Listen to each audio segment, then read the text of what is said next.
ਹਾਂਜੀ, ਸਤਿ ਸ਼੍ਰੀ ਅਕਾਲ ਸਾਰਿਆਂ ਨੂੰ। ਵੀਰੋ, ਅੱਜ ਦੀ ਇਹ ਵੀਡੀਓ ਹੈ ਬੈਂਕ ਬਾਰੇ। ਬੈਂਕ ਤੋਂ ਜਿਨ੍ਹਾਂ ਨੂੰ ਕੋਈ ਵੀ ਪ੍ਰੋਬਲਮ ਹੈ ਉਹ ਇਹ ਵੀਡੀਓ ਜ਼ਰੂਰ ਦੇਖਣ ਅਤੇ ਉਸ ਤੋਂ ਬਾਅਦ ਉਹਨਾਂ ਦੀ ਉਹ ਪ੍ਰੋਬਲਮ ਪੱਕੀ ਸੋਲਵ ਹੋ ਜਾਏਗੀ। ਰੀਸੈਂਟਲੀ ਇੱਕ ਮੇਰੇ ਨਾਲ ਐਕਸੀਡੈਂਟ ਹੋਇਆ ਸੀਗਾ ਕਿ ਮੇਰੇ ਅਕਾਊਂਟ ਦੇ ਵਿੱਚੋਂ ਕੁਝ ਪੈਸੇ ਬੈਂਕ ਨੇ ਡੈਬਿਟ ਕੀਤੇ ਅਤੇ ਮੈਂ ਜਦੋਂ ਉਸ ਬਾਰੇ ਪਤਾ ਕੀਤਾ ਅਤੇ ਬੈਂਕ ਨੇ ਟਾਲ ਮਟੋਲ ਕਰਨਾ ਸ਼ੁਰੂ ਕਰਤਾ। ਹਾਲਾਂਕਿ ਉਹ ਪ੍ਰਾਈਵੇਟ ਬੈਂਕ ਆ, ਬਹੁਤ ਵਧੀਆ ਬੈਂਕ ਆ, ਪਰ ਉਹਨਾਂ ਦਾ ਵੀ ਕੋਈ ਪ੍ਰੋਬਲਮ ਸੀਗੀ। ਮੈਂ ਉਸ 'ਤੇ ਕੀ ਕਾਰਵਾਈ ਕੀਤੀ, ਅੱਜ ਦੀ ਡੇਟ 'ਚ ਮੈਨੂੰ ਕੀ ਰਿਜ਼ਲਟ ਮਿਲੇ, ਮੈਂ ਇਹ ਤੁਹਾਨੂੰ ਦੱਸਾਂਗਾ। ਅਤੇ ਤੁਹਾਡਾ ਕੋਈ ਵੀ ਕੰਮ ਆ ਬੈਂਕ ਦੇ ਵਿੱਚ, ਚਾਹੇ ਉਹ ਸਰਕਾਰੀ ਬੈਂਕ ਹੈ ਚਾਹੇ ਉਹ ਪ੍ਰਾਈਵੇਟ ਬੈਂਕ ਹੈ, ਅਤੇ ਉਹ ਬੈਂਕ ਵਾਲੇ ਨਹੀਂ ਕਰ ਰਹੇ, ਤੁਸੀਂ ਉਸ ਬਾਰੇ ਕੀ ਕਰ ਸਕਦੇ ਹੋ। ਇਹਨਾਂ ਦਾ ਇੱਕ ਚੈਨਲ ਹੁੰਦਾ ਬੈਂਕਿੰਗ ਦਾ, ਆਪਾਂ ਕਿੱਦਾਂ ਰਿਪੋਰਟ ਕਰਨੀ ਆ। ਹਾਂ, ਇਹ 'ਚ ਇੱਕ ਮੇਰੀ ਗਰੰਟੀ ਹੈ ਕਿ ਤੁਹਾਡਾ ਇੱਕ ਵੀ ਪੈਸਾ ਖਰਚ ਨਹੀਂ ਹੋਊਗਾ, ਤੁਹਾਨੂੰ ਕਿਤੇ ਜਾਣ ਦੀ ਲੋੜ ਨਹੀਂ, ਖੁਦ ਬੈਂਕ ਵਾਲੇ ਤੁਹਾਡੇ ਕੋਲ ਆਉਣਗੇ ਚੱਲ ਕੇ। ਇਹ ਤੁਸੀਂ ਮੇਰੀ ਵੀਡੀਓ ਲਾਸਟ ਤੱਕ ਜ਼ਰੂਰ ਦੇਖੋ, ਥੋੜੀ ਲੰਬੀ ਹੋ ਸਕਦੀ ਆ, ਪਰ ਮੈਂ ਤੁਹਾਨੂੰ ਇਹਦੇ 'ਚ ਪੂਰਾ ਦੱਸਾਂਗਾ ਕਿ ਕਿੱਦਾਂ ਤੁਸੀਂ ਬੈਂਕ ਦੀ ਕੰਪਲੇਂਟ ਕਰ ਸਕਦੇ ਹੋ, ਜਾਂ ਕੋਈ ਵੀ ਕਰਮਚਾਰੀ ਹੈ, ਚਾਹੇ ਬ੍ਰਾਂਚ ਹੀ ਹੈ, ਚਾਹੇ ਬ੍ਰਾਂਚ ਹੈੱਡ ਹੈ, ਕਿਸੇ ਦੀ ਵੀ। ਆਪਾਂ ਸ਼ੁਰੂ ਕਰਦੇ ਹਾਂ ਇਹ। ਸਭ ਤੋਂ ਪਹਿਲਾਂ, ਜੇ ਤੁਹਾਨੂੰ ਕੋਈ ਪ੍ਰੋਬਲਮ ਹੈ ਤਾਂ ਉਹਦੇ ਐਵੀਡੈਂਸ, ਉਹਦੇ ਪ੍ਰੂਫ ਤੁਸੀਂ ਆਪਾਂ ਲੈ ਕੇ ਰੱਖਣੇ, ਕਲੈਕਟ ਕਰਕੇ ਰੱਖਣੇ ਆ। ਜਿੱਦਾਂ ਵੀ ਤੁਹਾਡੀ ਕੋਈ, ਮੇਰੇ ਨਾਲ ਹੋਇਆ ਸੀਗਾ ਕਿ ਮੇਰੇ ਪੈਸੇ ਅਕਾਊਂਟ 'ਚੋਂ ਕੱਟੇ ਗਏ ਅਤੇ ਮੈਂ ਉਹਦੀ ਬੈਂਕ ਸਟੇਟਮੈਂਟ ਲੈ ਕੇ ਰੱਖ ਲਈ।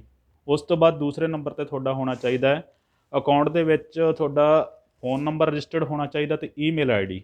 ਇਹ 2-3 ਕੰਮ ਪਹਿਲਾਂ ਤੁਸੀਂ ਕਰ ਲੈਣੇ ਆ, ਕਿਉਂਕਿ ਜੇ ਤੁਸੀਂ ਇਸ ਤੋਂ ਪਹਿਲਾਂ ਬੈਂਕ ਨੂੰ ਪਤਾ ਚੱਲ ਗਿਆ ਕਿ ਇਹਨਾਂ ਨੇ ਸਾਡੀ ਕੰਪਲੇਂਟ ਕਰਨੀ ਹੈ, ਤਾਂ ਉਹ ਇਹਦੇ 'ਚ ਵੀ ਤੁਹਾਨੂੰ ਇੱਧਰ ਉੱਧਰ ਘੁਮਾਉਣ ਲੱਗ ਪੈਂਦੇ ਆ।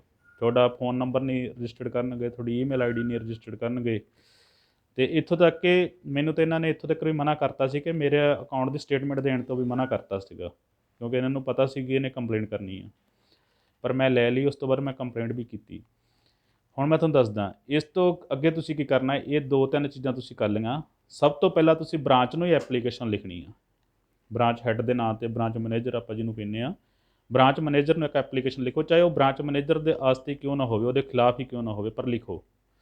ਉਸ ਦੀ ਇੱਕ ਰਿਸੀਵਿੰਗ ਤੁਸੀਂ ਲੈਣੀ ਆ, ਉਹਦੇ 'ਚ ਪੂਰੀ ਜੋ ਵੀ ਤੁਹਾਡੀ ਕਹਾਣੀ ਆ, ਤੁਹਾਡੇ ਨਾਲ ਪਾਸਬੁੱਕ ਨੇ ਤੁਹਾਡੀ ਬਣ ਰਹੀ, ਤੁਹਾਡੇ ਅਕਾਊਂਟ ਦੇ ਵਿੱਚ ਜਿੱਦਾਂ ਮੇਰੇ ਨਾਲ ਹੋਇਆ ਕਿ ਪੈਸੇ ਕੱਟੇ ਗਏ, ਉਹ ਨਹੀਂ ਵਾਪਸ ਆ ਰਹੇ, ਜਾਂ ਤੁਹਾਡਾ ਲੋਨ ਨਹੀਂ ਪਾਸ ਕਰ ਰਹੇ, ਜਾਂ ਕੁਛ ਵੀ ਹੈ, ਜਿਹੜੀ ਵੀ ਤੁਹਾਨੂੰ ਪ੍ਰੋਬਲਮ ਹੈ, ਤੁਸੀਂ ਉਹ ਪੂਰੀ ਡਿਟੇਲ ਦੇ ਵਿੱਚ ਲਿਖੋ ਅਤੇ ਉਹਦੇ ਕੁਛ ਨਾ ਕੁਛ ਪ੍ਰੂਫ ਜ਼ਰੂਰ ਨਾਲ ਲਾ ਕੇ ਉਹਦੀ ਇੱਕ ਰਿਸੀਵਿੰਗ ਲੈ ਲਓ। ਰਿਸੀਵਿੰਗ ਮਤਲਬ 2 ਐਪਲੀਕੇਸ਼ਨਾਂ ਲਿਖੋ, ਇੱਕ ਬ੍ਰਾਂਚ ਨੂੰ ਦੇ ਦਿਓ ਅਤੇ ਇੱਕ 'ਤੇ ਸਟੈਂਪ ਲਵਾ ਕੇ ਤੁਸੀਂ ਵਾਪਸ ਲੈ ਲਓ। ਉਸ ਤੋਂ ਅੱਗੇ ਤੁਸੀਂ ਕੀ ਕਰਨਾ ਹੈ, 1 ਜਾਂ 2 ਦਿਨ ਇੰਤਜ਼ਾਰ ਕਰੋ। ਉਸ ਤੋਂ ਬਾਅਦ ਦੂਸਰਾ ਸਟੈਪ ਤੁਹਾਡਾ ਆਉਂਦਾ ਹੈ ਕਿ ਤੁਸੀਂ ਬੈਂਕ ਦੇ ਜਿਹੜਾ ਕਸਟਮਰ ਕੇਅਰ ਹੁੰਦਾ, ਕਸਟਮਰ ਕੇਅਰ 'ਤੇ ਫ਼ੋਨ ਕਰੋ, ਚਾਹੇ ਉਹਨਾਂ ਦੀ ਮੇਲ ਵੀ ਹੁੰਦੀ, ਉਹਨਾਂ ਨੂੰ ਮੇਲ ਪਾਓ ਅਤੇ ਮੇਲ ਦੇ ਵਿੱਚ ਸੇਮ ਇਹੀ ਐਪਲੀਕੇਸ਼ਨ ਤੁਸੀਂ ਅਟੈਚ ਕਰ ਦੇਣੀ ਹੈ ਕਿ ਮੈਂ ਆਹ ਬੈਂਕ ਨੂੰ ਐਪਲੀਕੇਸ਼ਨ ਦਿੱਤੀ ਸੀ ਅਤੇ ਕੋਈ ਐਕਸ਼ਨ ਨਹੀਂ ਹੋਇਆ, ਠੀਕ ਹੈ। ਅਤੇ ਉਹ ਕਸਟਮਰ ਕੇਅਰ ਨੂੰ ਕਰ ਦੇਣੀ। ਉੱਥੋਂ ਤੁਹਾਨੂੰ ਇੱਕ ਰੈਫਰੈਂਸ ਨੰਬਰ 100% ਇੱਕ ਰੈਫਰੈਂਸ ਨੰਬਰ ਮਿਲੇਗਾ, ਠੀਕ ਹੈ। ਇੱਥੋਂ ਤੱਕ ਵੀ ਹੋ ਸਕਦਾ ਹੈ ਕਿ ਬੈਂਕ ਦੇ ਜਿਹੜਾ ਕਸਟਮਰ ਕੇਅਰ ਆ ਉਸੇ ਟਾਈਮ ਤੁਹਾਨੂੰ ਲਾਈਨ 'ਤੇ ਲੈ ਕੇ, ਫੋਨ ਕਾਲ 'ਤੇ ਲੈ ਕੇ, ਅਤੇ ਜਿਹੜੇ ਤੁਸੀਂ ਇੰਪਲਾਈ ਦੇ ਖਿਲਾਫ ਕੀਤੀ ਹੈ, ਚਾਹੇ ਉਹ ਬੈਂਕ ਮੈਨੇਜਰ ਹੀ ਹੈ ਚਾਹੇ ਕੋਈ ਵੀ ਹੈ, ਉਹਨੂੰ ਵੀ ਲਾਈਨ 'ਤੇ ਲੈ ਕੇ ਤੁਹਾਡੀ ਗੱਲ ਕਰਾ ਦੇਵੇ। ਜੇ ਇੱਥੇ ਵੀ ਤੁਹਾਡਾ ਮਸਲਾ ਹੱਲ ਨਹੀਂ ਹੋਇਆ, ਉਸ ਤੋਂ ਬਾਅਦ ਇਹਨਾਂ ਦਾ ਅਗਲਾ ਸਟੈਪ ਹੁੰਦਾ ਹੈ ਨੋਡਲ ਅਫਸਰ। ਬੈਂਕ ਨੋਡਲ ਅਫਸਰ ਹੁੰਦਾ ਹੈ, ਤੁਸੀਂ ਨੋਡਲ ਅਫਸਰ ਨੂੰ ਮੇਲ ਪਾ ਦੇਣੀ ਹੈ। ਇਹ ਤੁਹਾਨੂੰ ਜਿੰਨੀਆਂ ਵੀ ਚੀਜ਼ਾਂ ਮੈਂ ਦੱਸ ਰਿਹਾ, ਜਿਹੜੀ ਬੈਂਕ ਦੇ ਖਿਲਾਫ ਤੁਹਾਡੀ ਸ਼ਿਕਾਇਤ ਆ, ਉਹਦੀ ਹੀ ਵੈਬਸਾਈਟ ਦੇ ਉੱਪਰ ਤੁਹਾਨੂੰ ਮਿਲਣਗੀਆਂ ਸਾਰੀਆਂ।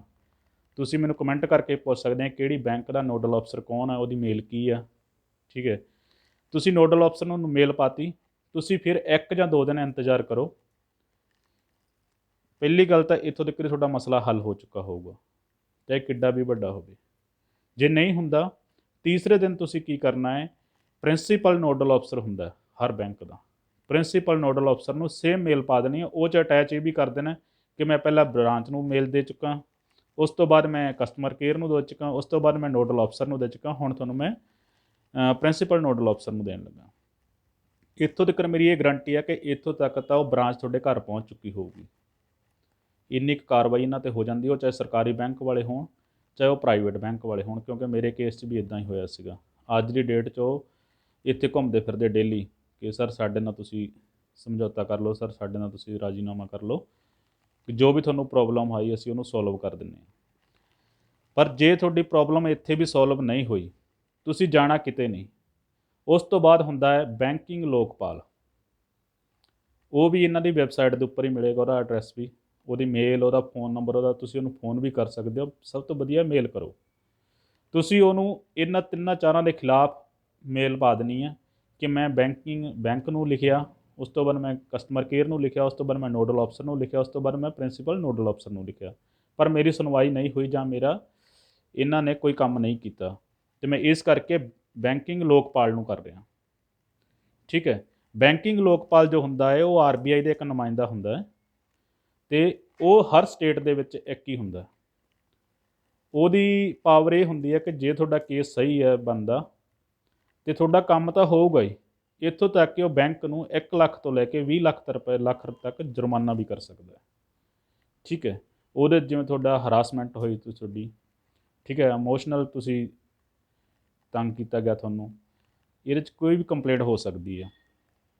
ਜੇ ਮੰਨ ਲਓ ਤੁਹਾਡਾ ਬੈਂਕਿੰਗ ਲੋਕਪਾਲ ਦੇ ਵਿੱਚ ਵੀ ਇਹ ਕੰਮ ਨਹੀਂ ਹੁੰਦਾ, ਉਸ ਤੋਂ ਉੱਪਰ ਹੁੰਦੀ ਆ RBI। ਤੁਸੀਂ RBI ਦਾ ਸੇਮ ਐਡਰੈਸ ਤੁਹਾਨੂੰ ਮਿਲ ਜੂਗਾ ਵੈਬਸਾਈਟ 'ਤੇ, ਤੁਸੀਂ RBI ਨੂੰ ਮੇਲ ਪਾ ਦੇਣੀ।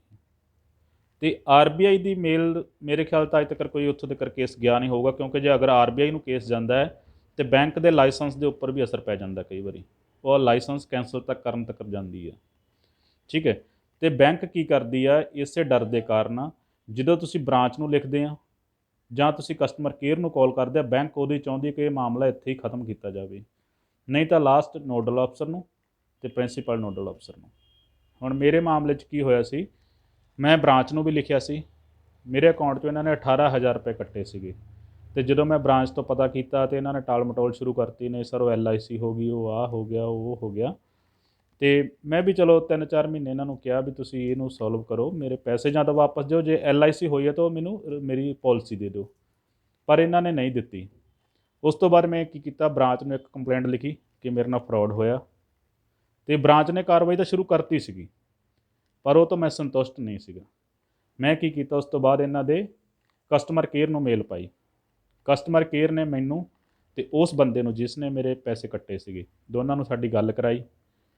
ਉਹ ਉੱਥੇ ਸਵੀਕਾਰ ਕਰ ਚੁੱਕਾ ਸੀ, ਆਲਰੇਡੀ ਮੇਰੇ ਕੋਲ ਪ੍ਰੂਫ ਵੀ ਸੀ, ਐਂਟਰੀ ਸੀਗੀ ਕਿ ਮੇਰੇ ਅਕਾਊਂਟ 'ਚੋਂ ਐਂਟਰੀ ਇਹ ਕੱਟੇ ਗਏ ਪੈਸੇ। ਪਰ ਮੈਂ ਉਸ ਤੋਂ ਬਾਅਦ ਮੈਂ ਸੰਤੁਸ਼ਟ ਨਹੀਂ ਹੋਇਆ, ਕਿਉਂਕਿ ਮੇਰੇ ਪੈਸੇ ਨਹੀਂ ਵਾਪਸ ਆ ਰਹੇ ਸੀ। ਮੈਂ ਇਹਨਾਂ ਦੇ ਨੋਡਲ ਅਫਸਰ ਨੂੰ ਔਰ ਪ੍ਰਿੰਸੀਪਲ ਨੋਡਲ ਅਫਸਰ ਨੂੰ ਕੰਪਲੇਂਟ ਕੀਤੀ। ਪ੍ਰਿੰਸੀਪਲ ਨੋਡਲ ਅਫਸਰ ਨੂੰ ਜਦੋਂ ਮੈਂ ਕੰਪਲੇਂਟ ਕੀਤੀ, ਤੁਸੀਂ ਇਹ ਸਮਝ ਸਕਦੇ ਹੋ ਕਿ ਬ੍ਰਾਂਚ ਹੈੱਡ ਔਰ ਡਿਸਟ੍ਰਿਕਟ ਹੈੱਡ ਇਹ ਦੋਨੋਂ ਚੱਲ ਕੇ ਮੇਰੇ ਆਫਿਸ ਦੇ ਵਿੱਚ ਆਏ, ਅਤੇ ਇੱਥੇ ਆ ਕੇ ਮੈਨੂੰ ਮਤਲਬ ਹਰ ਤਰੀਕੇ ਨਾਲ ਕਿ ਸਰ ਪੈਸੇ ਤੁਸੀਂ ਲੈ ਲਓ। ਠੀਕ ਹੈ। ਉਸ ਤੋਂ ਬਾਅਦ ਤੁਸੀਂ ਜੋ ਵੀ ਕਹੋਗੇ ਅਸੀਂ ਉਹੀ ਕਰ ਸਕਦੇ ਹਾਂ, ਕਿ ਇਸ ਤੋਂ ਤੱਕ ਕਿ ਉਸ ਜੋ ਬੰਦਾ ਉਹ ਲੜਕਾ ਇੰਪਲਾਈ ਸੀਗਾ, ਉਹਨੂੰ ਇਹਨਾਂ ਨੇ ਨੌਕਰੀ ਤੋਂ ਬਾਹਰ ਕਰਨ ਵਾਸਤੇ ਵੀ ਮੈਨੂੰ ਕਹਿਤਾ ਸੀਗਾ ਵੀ ਤੁਸੀਂ ਸਰ ਇੱਕ ਵਾਰੀ ਕਹੋ ਅਤੇ ਅਸੀਂ ਇਹਨੂੰ ਅੱਜ ਹੀ ਛੁੱਟੀ 'ਤੇ ਕਰ ਦਿੰਦੇ ਹਾਂ। ਪਰ ਮੈਂ ਕਿਹਾ ਵੀ ਨਹੀਂ, ਇਹ ਗਲਤੀ ਸਿਰਫ ਇਸ ਦੀ ਨਹੀਂ ਹੈ, ਸਿਸਟਮ ਦੀ ਗਲਤੀ ਹੈ, ਕਿਉਂਕਿ ਸਿਸਟਮ ਨੇ ਮੇਰੇ ਪੈਸੇ ਕੱਟੇ ਆ ਤਾਂ ਉਹ ਪੈਸੇ ਕਿਉਂ ਨਹੀਂ ਵਾਪਸ ਆਏ, ਅਤੇ ਮੇਰੀ ਲੜਾਈ ਸਿਸਟਮ ਨਾਲ ਇੱਕ ਇੰਡੀਵਿਜੂਅਲ ਨਾਲ ਨਹੀਂ ਗਈ। ਠੀਕ ਹੈ। ਹੁਣ ਮੇਰਾ ਤਾਂ ਚਲੋ ਉਹ ਹੱਲ ਹੋ ਗਿਆ, ਪਰ ਬਹੁਤ ਲੋਕ ਇੱਦਾਂ ਦੇ ਜਿਨ੍ਹਾਂ ਨੂੰ ਇਹ ਚੀਜ਼ ਬਾਰੇ ਪਤਾ ਹੀ ਨਹੀਂ, ਕਿ ਆਪਾਂ ਜਾਂਦੇ ਹਾਂ ਸਰਕਾਰੀ ਬੈਂਕ ਦੇ ਵਿੱਚ ਗਏ, ਉੱਥੇ ਆਪਾਂ ਜਾ ਕੇ ਕਹਿੰਦੇ ਹਾਂ ਕਿ ਮੇਰਾ ਆਹ ਕੰਮ ਨਹੀਂ ਹੋਇਆ, ਉਹ ਕਹਿਣਗੇ ਨਹੀਂ ਜੀ ਕੱਲ੍ਹ ਨੂੰ ਆਓ, ਪਰਸੋਂ ਆਓ। ਠੀਕ ਹੈ। ਪਰ ਆਪਣੇ ਕੰਮ ਨਹੀਂ ਹੁੰਦੇ, ਅਤੇ ਇਹਦੇ ਵਾਸਤੇ ਆਪਾਂ ਵੀ ਕਈ ਵਾਰੀ ਸੋਚਦੇ ਹਾਂ ਕਿ ਯਾਰ ਇਹ ਸਰਕਾਰੀ ਬੈਂਕ ਹੈ ਜਾਂ ਇਹ ਪ੍ਰਾਈਵੇਟ ਬੈਂਕ ਹੈ, ਬਹੁਤ ਵੱਡੀ ਬੈਂਕ, ਆਪਾਂ ਇਹਨਾਂ ਦਾ ਕੁਛ ਨਹੀਂ ਕਰ ਸਕਦੇ, ਪਰ ਨਹੀਂ, ਤੁਸੀਂ ਸਿਰਫ ਇੱਕ ਮੇਲ ਕਰਨੀ ਆ, ਮੇਲ ਕਰਨ ਤੋਂ ਬਾਅਦ ਤੁਸੀਂ ਦੇਖੋ ਇਹਨਾਂ 'ਤੇ ਐਕਸ਼ਨ ਕੀ ਹੁੰਦਾ। ਠੀਕ ਹੈ। ਹਾਂ, ਹੋਰ ਵੀ ਜੇ ਕਿਸੇ ਨੂੰ ਪ੍ਰੋਬਲਮ ਆ ਰਹੀ, ਕਿਉਂਕਿ ਗੌਰਮੈਂਟ ਜੋ ਵੀ ਪਬਲਿਕ ਸਰਵਿਸ ਵਾਸਤੇ ਬੋਡੀ ਬਣਾਉਂਦੀ ਆ, ਅਤੇ ਉਹਦੇ ਉੱਪਰ ਇੱਕ ਉਹਨਾਂ ਨੇ ਕੰਟਰੋਲ ਵੀ ਕੀਤਾ ਰੱਖਿਆ ਹੁੰਦਾ। ਜੇ ਤੁਹਾਨੂੰ ਬੈਂਕ ਤੋਂ ਇਲਾਵਾ ਵੀ ਕਿਸੇ ਹੋਰ ਚੀਜ਼ ਦੇ ਵਿੱਚ ਪ੍ਰੋਬਲਮ ਆ ਰਹੀ ਹੈ, ਕਿਸੇ ਵੀ ਪਬਲਿਕ ਸਰਵਿਸ ਤੋਂ, ਤੁਸੀਂ ਮੈਨੂੰ ਕਮੈਂਟ ਕਰਕੇ ਦੱਸ ਸਕਦੇ ਹੋ। ਉਹਦਾ ਜੋ ਬੈਸਟ ਤੋਂ ਬੈਸਟ ਹੱਲ ਹੋਵੇਗਾ ਉਹ ਮੈਂ ਤੁਹਾਨੂੰ ਜ਼ਰੂਰ ਦੱਸਾਂਗਾ। ਅੱਜ ਦੀ ਵੀਡੀਓ ਬਾਈ ਜੀ ਕਿੱਦਾਂ ਦੀ ਲੱਗੀ ਹੈ ਜ਼ਰੂਰ ਦੱਸਿਆ ਜੋ। ਇਹਨੂੰ ਅੱਗੇ ਤੋਂ ਅੱਗੇ ਸ਼ੇਅਰ ਜ਼ਰੂਰ ਕਰੋ, ਕਿਉਂਕਿ ਕਿਸੇ ਦਾ ਵੀ ਫਾਇਦਾ ਹੋ ਸਕਦਾ ਇਹਦੇ ਨਾਲ। ਮੇਰਾ ਫਾਇਦਾ ਹੋਇਆ 18,000 ਦਾ, ਹੋਰ ਲੋਕਾਂ ਦੇ ਪਤਾ ਨਹੀਂ ਕਿੰਨੇ ਪੈਸੇ ਕੱਟੇ ਜਾਂਦੇ, ਉਹਨਾਂ ਦਾ ਵੀ ਫਾਇਦਾ ਹੋ ਸਕਦਾ। ਵੀਡੀਓ ਲੰਬੀ ਜ਼ਰੂਰ ਬਣੀ ਆ, ਪਰ ਬਿਲਕੁਲ ਹੈਲਪਫੁਲ ਹੈ। ਮੈਂ ਤੁਹਾਨੂੰ, ਜੇ ਤੁਸੀਂ ਮੇਰੇ ਤੋਂ ਪੁੱਛਦੇ ਆ, ਮੈਂ ਤੁਹਾਨੂੰ ਉਸ ਬੈਂਕ ਦਾ ਜਿੰਨਾ ਵੀ ਐਡਰੈਸ ਹੈ ਸਾਰਾ ਕੁਛ ਤੁਹਾਨੂੰ ਦੇ ਸਕਦਾ। Thank you.